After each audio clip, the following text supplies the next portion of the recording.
வணக்கம். மார்க்கெட் எல்லாம் leave, good Friday. India மட்டும் இல்லை, உலகம் எங்கும். அண்ட் ஒரு விதத்தில் இது நல்லது. உலகம் எங்கே இருக்கும் போதும் நம்மளுக்கு ஒன்றும் பெருசாக பாதிப்பு இருக்காது. எனவே நிறைய விஷயங்கள் நடந்துகிட்டு இருக்கு. அதை பற்றி இன்றைக்கி டிஸ்கஸ் பண்ணலாம். இந்த கரண்ட் சினாரியோவில் என்ன பண்ணலாம், என்கிட்ட பணம் இருக்குது, ஸ்டாக் மார்க்கெட்டில் பணம் போடாதுன்றீங்க, என்ன பண்ணலாம்? ப்ரோக்ராம் தொடர்ந்து பாருங்கள். Will discuss about this. ஒரு நல்ல செய்தியோட ஆரம்பிக்கலாமே. கோஃபோர்ஜுன்றது கொஞ்ச நாளைக்கு முன்னாடி பை ஆஃபர் கொடுத்துருந்தோம். அண்ட் அதுக்கான இலக்கு நம்ம போட்டிருந்தோம். நம்மளோட நேர் ஒருத்தர் யூடியூப்லேயே போட்டிருந்தாங்க, டார்கெட் அச்சீவ்டுன்றது. சந்தோஷமாக இருந்துச்சு. இன்னமும் சில பேர் நம்ம சொல்கிறத இது பண்ணிவிட்டு மானிட்டர் பண்ணிவிட்டு அது டார்கெட் அச்சீவ் ஆனதை பற்றி பேசியிருக்கிறாங்க. நான் நிறைய இடத்துல இது மாதிரி பேப்பரில் எழுதி அங்கங்கே அப்படியே என் டேபிளில் இருக்கும். அண்ட் நான் ட்ராக் பண்ணுறது கிடையாது. அண்ட் ஸ்டாஃப்ஸ் அப்பப்போ அதில் டேட்டாஸ் போடுவாங்க. இத்தனாம் தேதி இது சொல்லியிருந்தீங்க, இதுதான் லெவல்ஸுன்றது. நான் பார்க்குறது மோஸ்ட்டாக மே சைடு போகுது, நோ இஷ்யூஸ். டவுன் சைடு எவ்வளோ தூரம் டவுன் வருது, ஏன் டவுன் வருதுன்றது வி டூ தி அனாலிசிஸ். நம்ம லாஸ்ட் ஃபியூ வீக்ஸாக நம்ம கொடுத்த ஸ்டாக்ஸ் எல்லாமே ஞாபகம் வச்சுங்க. மார்க்கெட் செம்ம டவுன் சைடில் இருக்குது. அதில் நம்ம அப்சைட் சில டார்கெட்ஸ் கொடுக்குறோம், சில ஸ்டாக்ஸ் கொடுக்குறோன்னு சொன்னால் that is all counter trend stocks. And எப்படி போகுதுன்றது நம்ம பார்க்கணும்.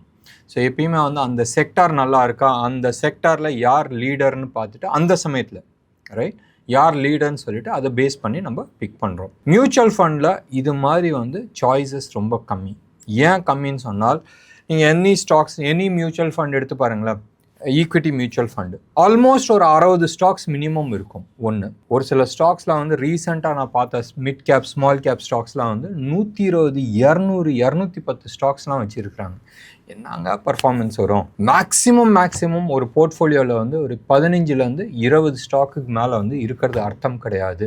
4 இல்லை 5 செக்டார்ஸு அண்ட் ஒரு செக்டாருக்கு 2 ஸ்டாக்கு, அவ்வளோதான். அண்ட் அதை மீறி வர்றது ஸ்டாக் ஸ்பெசிஃபிக்காக நம்ம சூஸ் பண்ணிக்கலாம். ஒரு சில செக்டார்ஸ்லாம் நல்லா இருக்காது, பட் ஸ்டாக் நல்லா இருக்கும். அது மாதிரி நம்ம சூஸ் பண்ணிட்டு போகலாம். மூமெண்டம் ஸ்டாக்ஸ் நாங்கள் பேசிக்கலி இந்தியா டைரக்டை பொறுத்த வரைக்கும் நாங்கள் சூஸ் பண்ணுறது மூமெண்டம் ஸ்டாக்ஸ் தான் நாங்கள் சூஸ் பண்ணுறோம்.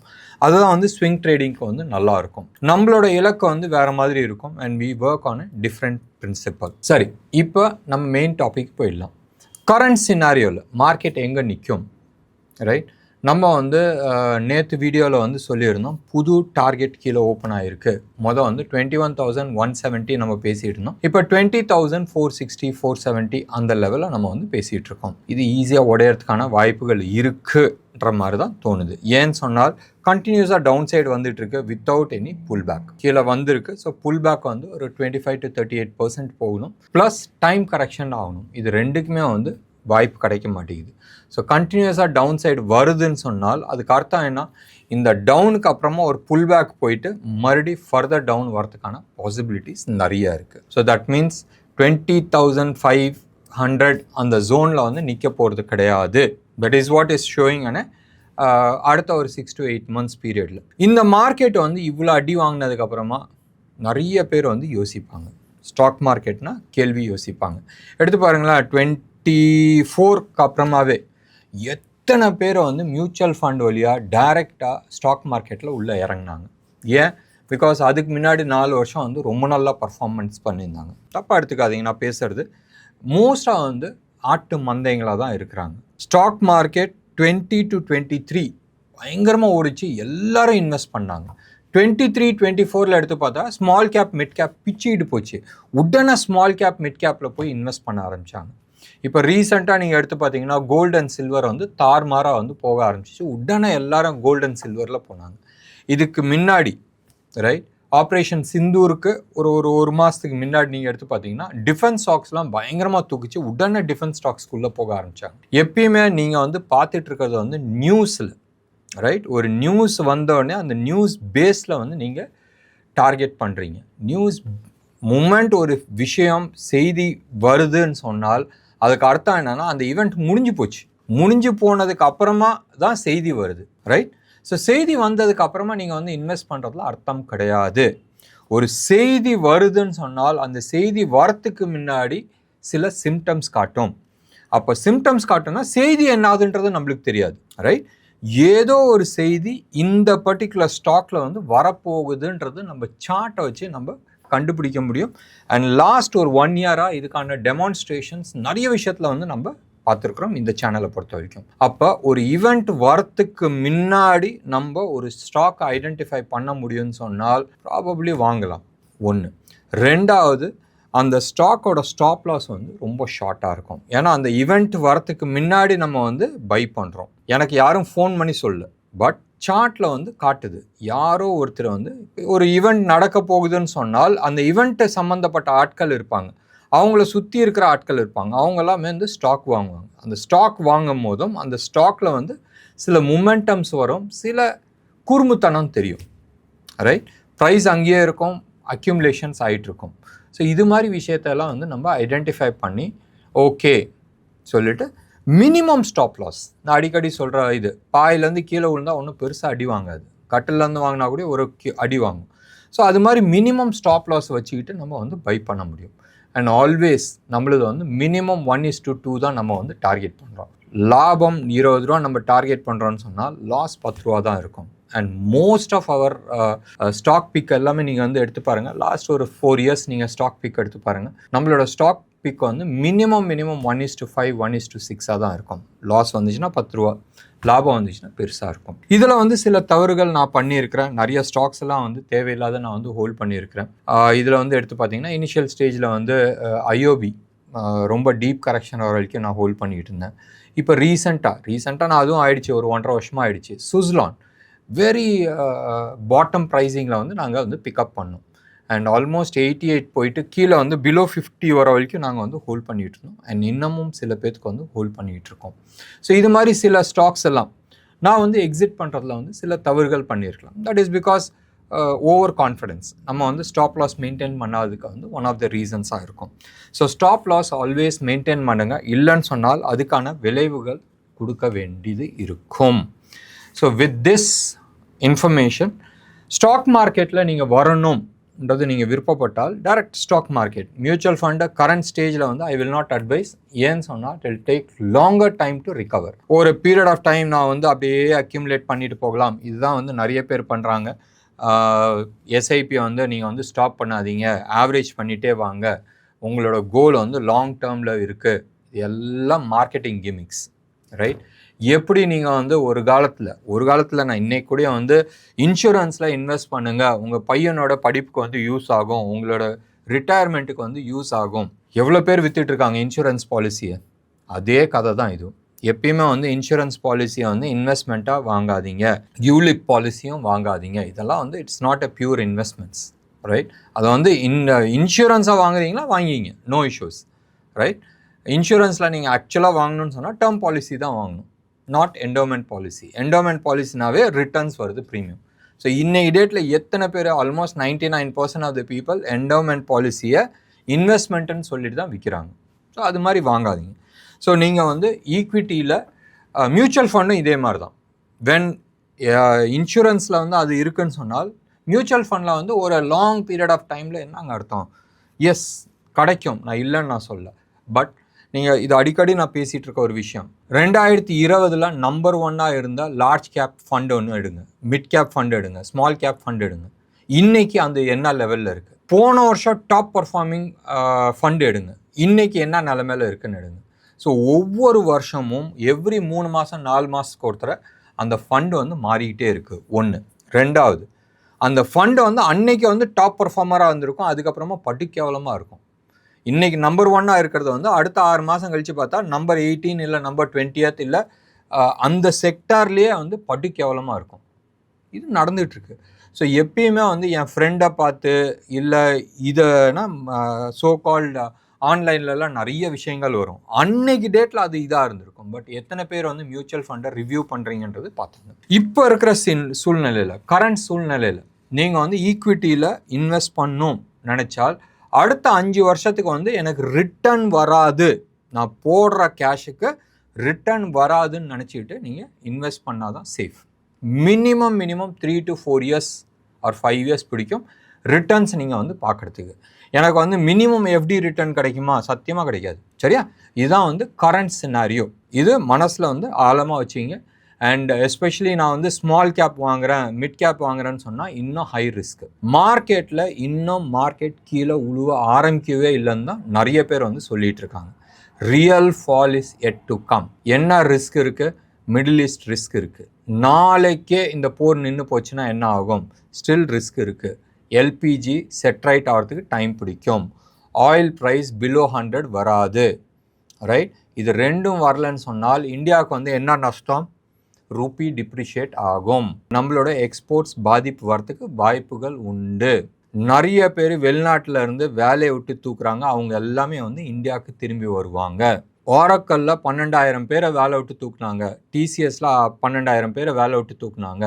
இந்த 12,000 பேர்த்துல எத்தனை பேரை வந்து இஎம்ஐ கட்டிட்டு இருப்பாங்க? அந்த இஎம்ஐ கட்டுற ஆட்கள் டிஃபால்ட் பண்ணுறதுக்கான நிறைய சான்சஸ் இருக்குது. 50% நீங்கள் வந்து டிஃபால்ட் பண்ணுறதுக்கு சான்சஸ் இருக்குன்னே நீங்கள் வச்சுங்க. என்ன ஆகும்? அப்போ அந்த என்பிஎஃப்சியோ இல்லை அந்த பேங்க்காரங்களோட நிலைமை என்ன ஆகும்? ஆட்டோமொபைல் சேல்ஸ் என்ன ஆகும்? ரியல் எஸ்டேட் சேல்ஸ் என்ன ஆகும்? So cascading effect. இந்த 12,000 பேர் தான் வந்து நம்மளோட தலையெழுத்து மாற்றுறாங்கன்னு நான் சொல்ல. இந்த 12,000ன்றது ஒரு எக்ஸாம்பிள். ஒரு ஒரு டாப் கம்பெனியில் ஒரே நாளில் வந்து 12,000 இது ஃபஸ்ட்டு ரவுண்டுன்றாங்க. இது எதிர்பார்த்தது நான் வந்து சம்வேர் அரௌண்ட் ஜனவரி பிப்ரவரியில் எதிர்பார்த்தேன். இப்போ வருது. அப்போ இன்னும் எவ்வளோ நம்ம வந்து எதிர்பார்க்கலாம்? இதோட கேஸ்கேடிங் எஃபெக்ட் எடுத்து பாருங்களேன். நான் வந்து சொல்லிட்டேன் ஏற்கனவே, இவங்க இஎம்ஐ கட்டல, ஸோ கார் வாங்குறது கம்மியாகும், பெட்ரோல் வாங்குறது கம்மியாகும். அவங்க வீட்டில் வந்து சில பேர் வேலை பண்ணிட்டு இருப்பாங்க. அவங்க நிலைமை என்ன ஆகும்? இவங்க வந்து வெளியில் சாப்பிட்டுட்டு இருந்தாங்க, வெளிடே போவாங்க, அதெல்லாமே கட் ஆகுது. ஸோ ஒவ்வொரு இடத்துல வந்து அந்த கேஸ்கேடிங் எஃபெக்ட்ஸ் இருக்கும். ஸோ மேலேருந்து சரியாக ஆரம்பிக்கும் போதும் அதோட இம்பேக்ட் வந்து கடைசியாக வந்து கீழேயும் வரும். சென்னையில் ஏற்கனவே வந்து சென்னைனா ஆல் இண்டியா லெவலில் வந்து 5 லட்சம் பேர் இருந்து ஹோட்டல் அசோசியேஷனில் மெம்பராக இருக்கிறாங்க. சாப்பிட்ற hotel, right? Closed about 20% hotels வந்து டெம்பரரிலி க்ளோஸ்டுன்றாங்க. எனக்கு தெரிஞ்சு அது டெம்பரரி க்ளோஸில் பர்மனெண்ட்டாக க்ளோஸ் இருக்கிறதுக்கான சான்சஸ் இருக்குது.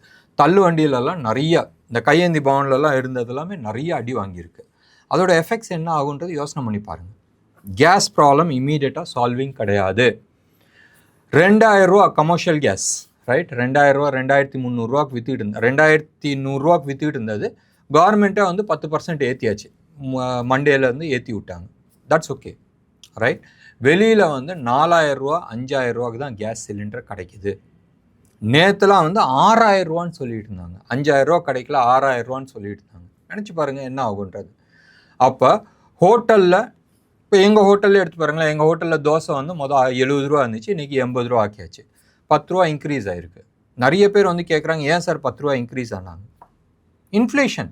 ஸ்ட்ரெயிட்டாக கேஸ் எடுத்து பாருங்கள். கேஸ் வந்து 2,000 ரூபா கொடுத்து வாங்குறத வந்து இன்றைக்கி 5,000 ரூபா கொடுத்து வாங்குகிறோம். 0.1. சமையல் எண்ணெய், ரைட்? சன்ஃப்ளவரே எடுத்துக்கலாமே, ரைட்? எங்கள் ஹோட்டல்லையும் அது சன்ஃப்ளவர் தான் யூஸ் பண்ணுறோம். இல்லை கடலை எண்ணெய் எடுத்துங்க, எது வேணால் நீங்கள் எடுத்துங்க. 145க்கு விற்றுக்கிட்டு இருந்துச்சு. 145 ரூபா 148 ரூபா விற்றுக்கிட்டு இருந்துச்சு ஜனவரி மாதம். இன்னைக்கு 170 ரூபா விற்கிது. Inflation, right? பணவீக்கம். இதே இது வந்து நீங்கள் பிளாஸ்டிக் டப்பா இருக்குது தெரியுமா? ஹோட்டல்லலாம் டப்பா போட்டு கொடுப்பாங்க. 400 கிராம் 500 கிராம் டப்பா இருக்குல்ல, அது 3 ரூபா 75 பைசாவுக்கு விற்றுக்கிட்டு இருந்துச்சு. எப்போ? பிப்ரவரி மாதம் 3 ரூபா 75 பைசாவுக்கு விற்றுருந்துச்சு. இன்னைக்கு 7 ரூபாய்க்கு வந்து அந்த டப்பா கிடைக்க மாட்டேங்குது. 7,000 ரூபா. Double, almost double. டபுள். அந்த பிளாஸ்டிக் டப்பா வந்து என்னது? It's all made up of plastic. பிளாஸ்டிக்கோட சோர்ஸ் என்ன? ஆயில். இப்போ எல்லாரும் கேட்குறது, சார் பெட்ரோல் விலை ஏறியா? ஐயோ, அது பெட்ரோல் இல்லையா, பெட்ரோலியம் ப்ராடக்ட்லேருந்து வருது. பெட்ரோல் வந்து கவர்மெண்ட் டிஸ்கவுண்ட் பண்ணியிருக்கு. ஸோ விலைவாசி ஏறுது. அப்போ இது எல்லாமே வந்து இன்ஃப்ளேஷன்ஸ் எங்கே காட்டும்? நம்மளோட டே டு டே லைஃபோட நம்மளோட சேவிங்ஸில் தான் வந்து காட்டும். So equity ruled out. Real estate இப்போதைக்கு வேணான்னு. ரியல் எஸ்டேட் இந்தியாவில் வந்து ஹையில் இருக்குது. ரியல் எஸ்டேட் அடுத்த 5 to 8 years 10 yearsலாம் நல்லா இருக்குமா? சூப்பர் டூப்பராக இருக்கும், நோ டவுட். பட் இப்போ நல்லா இருக்குமா? படு கேவலமாக இருக்கும். மிடில் ஈஸ்டில் செம்ம அடி வாங்கியிருக்கு.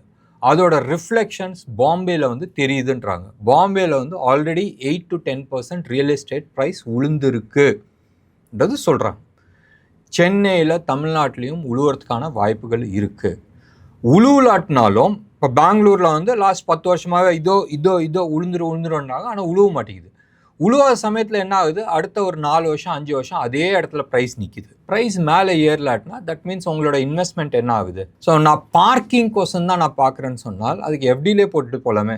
எஃப்டியில் அட்லீஸ்ட் உங்களுக்கு வந்து இன்ஃப்ளேஷன் அட்ஜஸ்டட் ஃபண்டாச்சும் வருமா, இன்றைக்கி 100 இருக்குது, அடுத்த வருஷம் 107 ரூபாய்க்கு வரும். ஸோ ஞாபகம் வச்சுங்க, real estate is it option choice உங்களுக்கு ரைட் நவ் நோன்னு. ஏன் நோன்னு சொல்கிறேன்னா, நான் பர்சனலாக ஏஆர்சியில் வந்து we have worked asset reconstruction. இந்த பேங்க்லேருந்து வர செகண்ட் ஹேண்ட் ப்ராப்பர்ட்டிஸ், அதாவது இஎம்ஐ கட்ட முடியாத ஏலத்துக்கு வரும்ல, அது மாதிரி வந்து ப்ராப்பர்ட்டிஸை வந்து ஏலத்துக்கு வரத்துக்கு முன்னாடியே வந்து we always use to get it done through asset reconstruction company மூலமாக. அதில் வந்து நான் டைரெக்டாக வந்து இன்வால்வ் ஆகிருக்கிறேன். நான் இல்லை, வேற ஒருத்தர் டீல் பண்ணிட்டு இருந்தாங்க. நான் வந்து அதுக்கு டாக்குமெண்டேஷன்ஸ் எல்லாமே நான் வந்து பார்த்துருக்குறேன். ஸோ அதுக்கு பின்னாடி என்ன இருக்குன்றது எனக்கு தெரியும். மேபி அது மாதிரி ஒரு அசெட்ஸை வந்து பை பண்ணலாம். அதிலலாம் you always get it almost about minimum 40% வந்து உங்களுக்கு டிஸ்கவுண்ட் கிடைக்கும். 30 to 40%. 1 கோடி ரூபா ப்ராப்பர்ட்டி வந்து 60-70 லட்ச ரூபாய்க்கு வந்து கிடைக்கும். ஸோ அது மாதிரி டாக்குமெண்ட்ஸ் எல்லாம் ஒரு 100 டாக்குமெண்ட்ஸ் இருக்குது. அந்த 100 டாக்குமெண்ட்ஸில் வந்து ப்ராபப்ளி ஒரு 6-7 டாக்குமெண்ட் வந்து நல்ல டாக்குமெண்ட்டாக இருக்கும். லிட்டிகேஷன் இல்லாத, பிரச்சனை இல்லாத, செட்டில் ஆகிற டாக்குமெண்ட்ஸ்லாம் இருக்கும். அதை வந்து ஆல்வேஸ் நாங்கள் வந்து எடுத்து பார்த்து 90 days to 120 days நாங்கள் வாங்கி டிஸ்போஸ் பண்ணியிருக்கிறோம் வித் ஆல்மோஸ்ட் அபவுட் 8-10-15% வந்து ப்ராஃபிட்டில். இது மாதிரி பண்ண முடியுமா? கன்சிடரேஷன் பண்ணிகிட்டு இருக்கோம். ஏன்னு சொன்னால் இப்போ டிஸ்ட்ரெஸ் ப்ராப்பர்ட்டிஸ் நிறைய வரதுக்கான சான்சஸ் இருக்குது. ஸோ ப்ராபப்ளி அதுக்கான சைடில் வந்து நாங்கள் ஒர்க் பண்ணிகிட்ருக்கோம். We are not still sure. Chance வந்துச்சுன்னா இதே சேனலில் வந்து அனௌன்ஸ்மெண்ட் பண்ணுறோம். இன்வெஸ்ட்மெண்ட் பண்ணோம் இல்லை அது மாதிரி ப்ராப்பர்ட்டி வாங்கணும்னா you can always think of it. So ARC is one more option. So அது வந்து இம்மீடியட்டாக கிடையாது, ஆனால் அது கையில் வந்து ஒரு 2-3 கோடி ரூபா கையில் வச்சுக்கிறது ஆல்வேஸ் பெட்டர். அதில் இருக்கிற என்ன ப்ராப்ளம் இருக்குது? லிட்டிகேஷன்ஸ் வரக்கூடாது. இது பேங்க்கு தானே கொடுக்குது, பேங்க்கு தான் கொடுக்குது, பட் அவங்க சொந்தக்காரங்க யாராச்சும் கேஸ் போடுவாங்களே, அப்பா இது வந்து பேங்க்கில் வைக்கிறதுக்கு ரைட்ஸ் கிடையாது, இந்த டாக்குமெண்ட்டை விற்கிறதுக்கு ரைட்ஸ் கிடையாது. நிறைய இருக்குது, லிட்டிகேஷன்ஸ்லாம் நிறைய இருக்குது. ப்ராப்பர்ட்டி எல்லாம் அவ்வளோ ஈஸியான விஷயம் கிடையாது. ஸோ டெஃபினட்டாக லிட்டிகேஷன்ஸ் இல்லாதது வாங்குறது வந்து ஒரு பெரிய விஷயம். சரி, கோல்டு அண்ட் சில்வர் வாங்கலாமா? கோல்டு அண்ட் சில்வர் எஸ் வாங்கலாம், பட் இமீடியட் ஆப்பர்ச்சுனிட்டிஸ் கிடையாது. அடுத்த 3 to 5 years வந்து சொல்ல தெரியல. பயங்கர ஒலட்டைலாக இருக்குது. எவ்ரிடே 4-5% வந்து, எவ்ரிடே வேணாம், எவ்ரி வீக் வந்து 4-5% வந்து ஸ்விங் ஆகுது. கோல்டு அண்ட் சில்வர் வந்து ஹெஜிங் ஃபண்டு, ஹெஜிங் இன்ஸ்ட்ருமெண்ட்டுன்னு வாங்க. எனக்கு வேறு எதுவும் தெரியல, சேஃபாக போடணுன்னா எங்கே போடலான்னா கோல்டு அண்ட் சில்வர்னு வாங்க. சாதாரணமாக வருஷத்துக்கு வந்து 7%-8% வந்து ஸ்விங்கு நடக்கும். எடுத்து பாருங்கள், முந்தானேத்தை வந்து 7% அப்பு சில்வர், கோல்டு வந்து ஆல்மோஸ்ட் 3% அப்பு. ஸோ இது மாதிரி ஸ்விங் ஆகுதுன்னு சொன்னால் யார் வாங்குவாங்க? ரிஸ்க் ஜாஸ்தி ஒன்று. ரெண்டாவது வந்து வேர்ல்டில் இருக்கிற மேஜர் சென்ட்ரல் பேங்க்ஸ், டர்க்கி விற்றுருக்கு, ரஷ்யா விற்றுருக்கு, யூஎஸ் விற்றுட்ருக்கு, யூரோப்பியன் கண்ட்ரியில் சில பேர் விற்றுட்ருக்காங்க. சென்ட்ரல் பேங்க்கு ரைட், நம்ம வீட்டில் வந்து ஒரு பிரச்சனை இருக்குன்னா ஃபஸ்ட்டு நகை வந்து விற்பாங்க இல்லை அடமானம் வைப்பாங்க. இதுதான் வந்து அந்த பேங்க்ஸ் எல்லாம் வந்து பண்ணிகிட்டு இருக்காங்க, சென்ட்ரல் பேங்க்ஸ். அப்போ சென்ட்ரல் பேங்க்ஸே வந்து விற்கிறாங்கன்னு சொன்னால் how safe is your money? Central bank வந்து இப்போ நாளைக்கு யூஎஸ் வந்து ஒரு பெரிய குவான்டிட்டி எடுத்து டவுன் பண்ணுறாங்க, ஒரு 1000 கிலோ 10,000 கிலோ எடுத்து, 10,000 கிலோ போட முடியாது, சரி போடுங்களேன், ஒரு 10,000 கிலோ அடிக்கிறாங்கன்னு வச்சுங்க, மார்க்கெட் என்ன ஆகும்? ஸோ கிராஷ் ஆகும்னு நான் சொல்ல, பட் டெஃபினட்டாக வந்து ப்ரைஸ் கீழே உழுவுறதுக்கான சான்சஸ் நிறைய இருக்குது. ஸோ இப்போதைக்கு என்ன பண்ணலாம் யோசனை பண்ணி பாருங்கள். இது வந்து இண்டிவிஜுவல்ஸோட பிளானிங்காக இருக்கணும். ஒவ்வொரு இது வந்து சேனலில் ஓகே நீங்கள் இங்கே போடுங்க இங்கே போடுங்கன்னு சொல்கிறதுல அர்த்தம் கிடையாது. ஒவ்வொருத்தரோட இண்டிவிஜுவலோட பிளானிங் வச்சு தான் நம்ம பண்ணுறோம். நாங்கள் அப்படி தான் நாங்கள் பிளான் பண்ணுறோம்.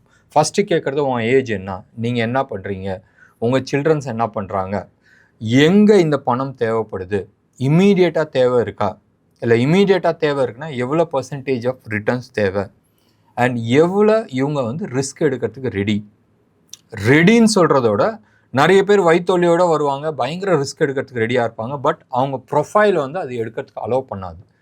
என்கிட்ட இருக்கிறதே இவ்வளோ தான் அமௌண்ட்டு ரைட், அவங்களுக்கு வந்து வீட்டில் கல்யாணம் பண்ண வேண்டியது இருக்கும், இல்லாட்டினா அவங்க குழந்தைங்களுக்கான எஜுகேஷன் செலவு இருக்கும். அப்போ இந்த கேஷ் எடுத்துகிட்டு வந்து டெஃபினட்டாக வந்து ரிஸ்க் பண்ணக்கூடாது. ஏதாச்சும் ஒன்று ஆச்சுன்னு சொன்னால் என்ன ஆகும்? மாட்டிப்பாங்க. ஸோ அது மாதிரி மாட்டாத இருக்கிறதுக்கான வழி தான் பண்ணி ஆகணும். So individual planning is required. So ஒவ்வொருத்தரோட ஏஜ், அவங்களோட ரிஸ்க் ப்ரொஃபைலு, என்ன பண்ண போகிறாங்க, எப்போ தேவை, அண்ட் எவ்வளோ தூரம் இவங்க வந்து வழி தாங்கிறதுக்கான ரெடியாக இருக்கிறாங்க, இதெல்லாம் பேஸ் பண்ணி இண்டிவிஜுவல்ஸ் பிளானிங் தான் நம்ம வந்து பண்ண முடியும். அது மாதிரி உங்களுக்கு வந்து தேவை இருக்கா, இருந்துச்சுன்னா எங்கள் கால் சென்டர் நம்பர் கால் பண்ணுங்கள். We can always discuss it out. இன்றைக்கி வந்து ப்ராடாக வந்து நம்ம டிஸ்கஸ் பண்ணியிருக்கிறோம், எதில் இன்வெஸ்ட் பண்ணலாம், எதில் பண்ணக்கூடாது, அண்ட் என்ன ரிஸ்க் ஃபேக்டர் இருக்குன்றது நம்ம டிஸ்கஸ் பண்ணியிருக்கிறோம். டெஃபினட்டாக உங்களுக்கு இது மாதிரி ஒரு சர்வீஸ் தேவை இருந்துச்சுன்னா எங்கள் கால் சென்டர் நம்பருக்கு கால் பண்ணுங்கள், 9444468888. நான் பர்சனலாக ஆல்மோஸ்ட் லாஸ்ட் 16 இயர்ஸாக வந்து 17 இயர்ஸாக வந்து நான் ஈக்விட்டி மார்க்கெட்டில் இருக்கிறேன். World's best analytical tools, softwares ஆகட்டும், டேட்டாஸ் இருக்கட்டும், உலகத்தில் இருக்கிற அத்தனை எக்ஸ்சேஞ்சோட டேட்டாஸும் வச்சுருக்கிறோம் அண்ட் பெஸ்ட் டூல்ஸ் வச்சுருக்கிறோம்.